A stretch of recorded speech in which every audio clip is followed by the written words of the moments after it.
ሰላም ሰላም ውድ የቻናሌ ቤተሰቦች ላለፉት 2 ሳምንታት ሙሉ በሙሉ ጠፍቼ የት ገባች ብላችሁ በውስጥ መስመር ለጠየቃችሁኝ በሙሉ በመጀመሪያ ትልቅ ይቅርታ ጠይቃለሁ፣ እንዲሁም አመሰግናለሁ። ነገር ግን ከጀርባው አሪፍ ምክንያት ነበረኝ። ላለፉት 2 ሳምንታት በትምህርት ምረቃት ዝግጅትና በተለያዩ አዳዲስ ስራዎቼ በጣም ተወጥሬ ስለነበር ነው። እናም ይሄ በሰላም ተመርቄ ተመልሻለሁ። በእነዚህ ሳምንታት ውስጥ ግን አንድ ትልቅ ነገር አስተዋልኩ። አብዛኞቻችን ትምህርት ተወጥሬያለሁ፣ ስራ በዝቶብኛል፣ ጊዜ የለኝም እያለን ራሳችንንና አላማችንን ወደ ጎን እንተዋለን። ነገር ግን እውነታው ምንድነው መሰላችሁ? ስኬታማ ሰዎች ከስራቸው ጎን ለጎን ራሳቸውን የሚቀይሩበት ሚስጥር አላቸው። ትክክል ነው።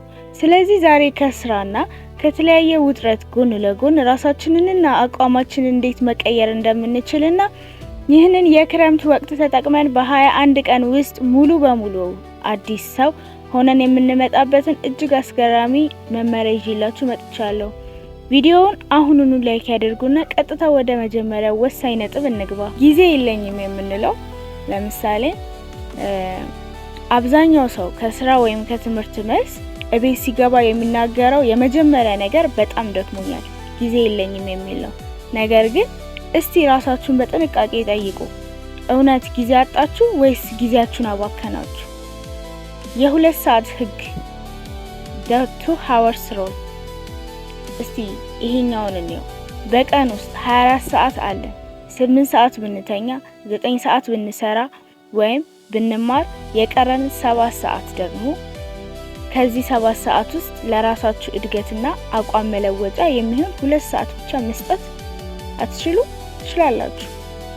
ከስራ በፊት ወይም ደግሞ ከስራ በኋላ ሲሆን ደግሞ ጠዋት ከስራ ወይም ከትምህርት በፊት 1 ሰዓት ቀደም ብሎ መነሳት ወይም ማታ ከስራ መልስ ማህበራዊ ሚዲያ ላይ የምናጠፋውን 1 ሰዓት መቀነስ ህይወታችንን ይቀይረዋል። በጣም አእምሮን ደግሞ ከስራ ውጥረት ማላቀቅ። ከስራ ስትመለሱ ቀጥታ ስልክ ከመነካካት ይልቅ 15 ደቂቃ እረፍት አድርጉ። ሻይ ጠጡ፣ አእምሮአችሁን አረጋጉ። ከዚያም በኋላ ደግሞ የራሳችሁ የሆነውን ግብ እና አላማ አስኪዱ ማለት ነው። ከስራ ጎን ለጎን ደግሞ ራስን ስንቀይር 3 መሰረታዊ አቋሞችን ብንይዝ ጥሩ ይመስለኛል። አሁን ለምሳሌ ከስራና ከትምህርት ጎን ለጎን አቋማችንን ለመቀየር በእነዚህ 21 ቀናት ውስጥ ምን ማድረግ አለብን ብለን እንያዘውና የመጀመሪያው አስተሳሰብና እውቀትን ማሳደግ። ለ1 ሰዓት ይችን ብንጠቀም በየቀን ወደ ስራ ወይም ወደ ትምህርት ቤት ስንሄድ ታክሲ ውስጥ ወይም መንገድ ላይ አነቃቂ የሆኑ አውዲዮ ቡክሶችን ማለት እኔ ፖድካስቶች በደንብ ተጠቀሙ እያልኩኝ አይደለም፣ ወይም ደግሞ ጠቃሚ ምክሮች ማለት የዚህ ሱሰኛ ትሆናላችሁ ይባላል። አዎ እውነት ነው። ግን እኔ እያልኩኝ ያለሁት ለትንሽ ጊዜ ጠቃሚ ምክሮችን፣ ይሄ ያልሆነ ሞቲቬሽን ስፒከር ሳይሆን ለህይወታችሁ የሚጠቅማችሁ፣ ያው እናንተ ታውቃላችሁ፣ መርጣችሁ መስማት አለባችሁ። በጣም ጠቃሚ ስለሆነ ነው። አላማችሁን እንዳትረሱ። ከምንም በላይ አሪፉ ነገር አላማችሁን፣ ግባችሁንና ወደፊታችሁ እንዳትረሱ ያደርጋችኋል ለማለት ስለምፈልግ ነው። እንደገና ደግሞ ማታ ከመተኛታችሁ በፊት 10 ገጽ መጽሐፍን አንብቡ። በወር ውስጥ 1 ሙሉ መጽሐፍ እንደጨረሳችሁ ነው የሚቆጠረው፣ ነውም ደግሞ ካስተዋላችሁት ማለት ነው። ሁለተኛው ደግሞ አካላዊና መንፈሳዊ ጥንካሬን ለ30 ደቂቃ ብንጠቀም ማለት ስራ ውሎ አእምሯችን ሲደክም ሰውነትን ማንቀሳቀስ ደምን ወደ አእምሮ እንዲፈስ ምናምን ስለሚያደርግልን ማለት ነው። በቤት ውስጥ ደግሞ በቀን ለ20 ደቂቃ ያህል ቀለል ያለ ስፖርት መስራት፣ ለምሳሌ ፑሽ አፕ፣ ፑል አፕ ምናምን ስትሬቺንግ ምናምን ሊሆን ይችላል። እና ደግሞ የጸጥታና የምስጋና ጊዜ ማሳለፍ አቋማችሁ ፍጹም የተለየ ያደርጋል። ይሄ እውነት ነው። የሆነ የምስጋና ብቻ አለ፣ የምስጋናና የጸጥታ ከራሳችሁ ጋር የምታሳልፉበት ጊዜ ሲኖራችሁ ምናምን ነው። ሶስተኛ ደግሞ ተጨማሪ የገቢ ክህሎቶችን መንገድ መገንባት ለ30 ደቂቃ። ይሄ ኦፍ ኮርስ በጣም አሪፍ ነው። በማንበብ ሊሆን ይችላል፣ ስልክ ላይ ጉግል በማድረግ ሰርች በማድረግ ዩቲዩብ በመመልከት እንዲሁም ሌሎች ሶሻል ሚዲያዎችን በመጠቀም ታገኙ ትችላላችሁ። አሁን ካላችሁበት ስራ በተጨማሪ በየቀኑ ለ30 ደቂቃ አዲስ ክህሎቶችን ተማሩ። እውነት ነው። ለምሳሌ አሁን እንዳልኳቸው የዲጂታል ማርኬቲንግ፣ የቪዲዮ ኤዲቲንግ ወይም አዲስ ቋንቋዎች በስልካችሁም ሊሆን ይችላል፣ በኮምፒውተራችሁ በመጽሐፍ ሊሆን ይችላል።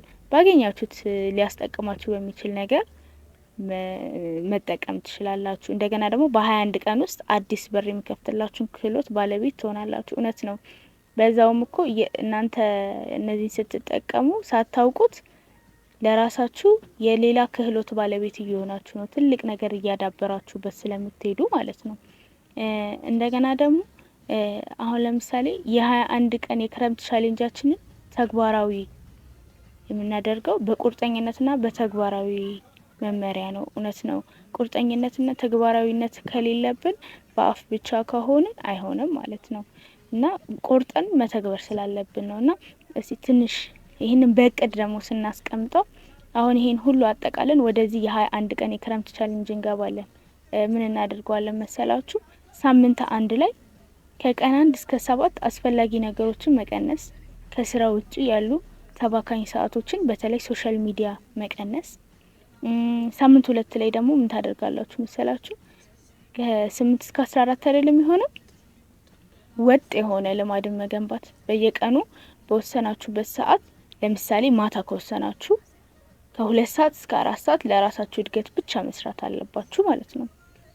ሳምንት 3 ላይ ደግሞ ሶስተኛው ሳምንት ከቀን 15 እስከ 21 ያለውን ደግሞ ውጤትን መገምገም፣ በህይወታችሁ በጤናችሁና በአስተሳሰባችሁ ላይ የመጣውን ለውጥ ማየትና መቀጠል። ይህንን ታደርጋላችሁ ማለት ነው።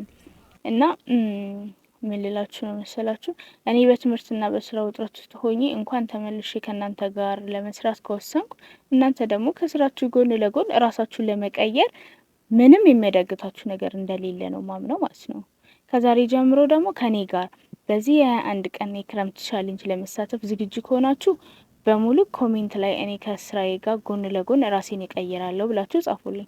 ቪዲዮውን ላይክ አድርጋችሁ ማድረጋችሁን አትርሱ። ለጓደኞቻችሁ ሼር አድርጉ።